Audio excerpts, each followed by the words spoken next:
சங்கராபுரம் அருகே விஷம் கலந்த அரிசியை போட்டு 100க்கும் மேற்பட்ட புறாக்கள் உயிர் இழப்பு.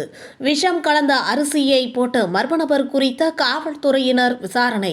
கள்ளக்குறிச்சி மாவட்டம் சங்கராபுரம் அருகே உள்ள ஊராங்கண்ணி ஏரிக்கரை பின்பகுதிகளில் மாரி மகன் துரைராஜ் என்பவர் தனக்கு சொந்தமான விவசாய நிலம் அருகில் வீடு கட்டி புறா கோழி பண்ணை அமைத்து பராமரித்து வந்த நிலையில் நேற்று பொங்கல் பண்டிகை என்பதால் தனது கிராமத்தில் உள்ள வீட்டிற்கு சென்றுள்ளார்.